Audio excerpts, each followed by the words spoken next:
In the name of Allah, the most gracious, the most merciful, to whom we all have to turn with. Honorable listeners and respectable audience, you know that we have started a series of linguistics. In linguistics, we have commenced the chapter that is known as translation studies.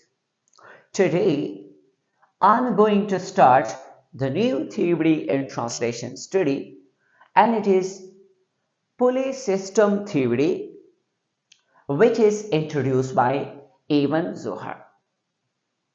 Listeners and audience, what is Polysystem Theory? What is the basic purpose of this theory?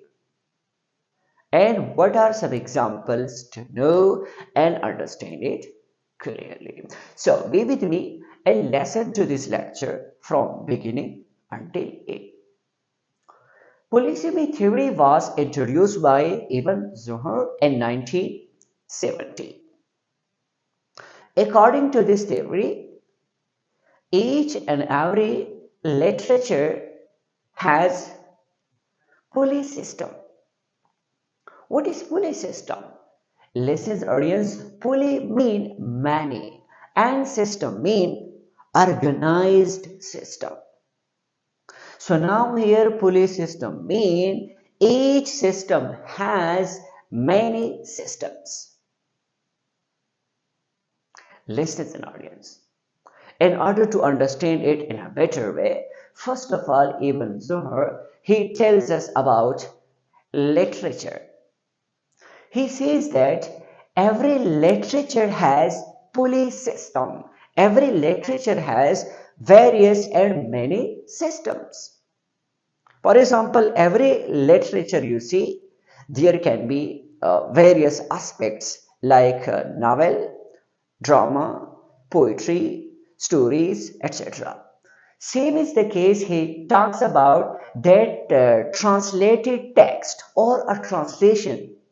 It is also polysystem. It also has various and many systems. And very interestingly, he tells us that translation system is central.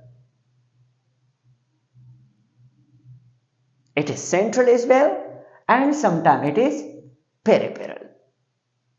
He says that sometimes it is central and sometimes it is peripheral. How is it? It means whenever a translation, whenever a translation is influencing the target text, it means it is central. For example, whenever the target text is influenced by the central, by the, for example, any kind of text, by any translation, it means the target user will use the style, the expressions, the words and language of that. So it means that translation was affected, was influenced by the translated text. So when the target text is influenced by the translated text, it means it is central. But sometimes translation is peripheral. Peripheral means when there is no effect even when the text is translated into the target text. Now the question arises, why and how it is central?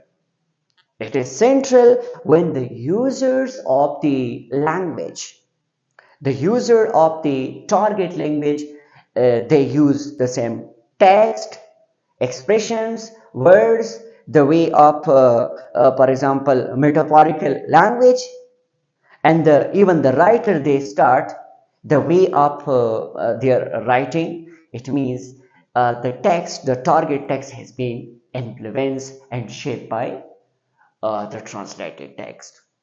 What is further explanation we will discuss later on. Thank you.